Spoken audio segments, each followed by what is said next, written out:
大家好，我係大埔為食友 Louis。咁今日咧，我就食一個咧，我細個咧就未去到好中意，但係其實咧我係經常食嘅一種小食咯。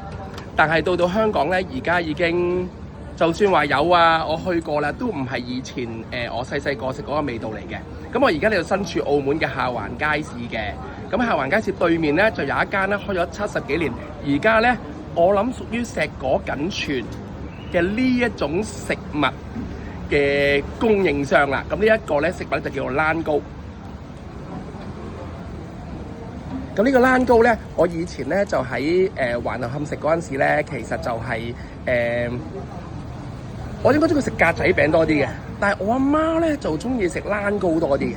咁所以嚟講咧，我就食啦。咁我發覺咧，熱食嗰陣時咧，同埋凍咗嗰陣時食咧，熱食嗰陣時就當然係好食啲咁多啦。咁但係到去我大個咗啦，咁其實當其時都香港都仲有啲鋪頭有，但係咧而家真係少咗，甚至乎有一間之前話會重現啊。咁我去過之後都嗰間都好快結咗業啦。咁所以咧，大家如果想食翻又未去到驚天地泣鬼神咁好味嘅，但係一個如果係最接近我以前細個嘅味道嘅欄糕咧，大家就要嚟到下環街市嘅對面一間叫做吳廷記，已經開咗75年嘅鋪頭啦。咁啊試下呢個欄糕啦，好似係10蚊一件。不過要注意嘅就係，因為欄糕咧唔係全年供應嘅，淨係喺10月中至到5月供應嘅啫。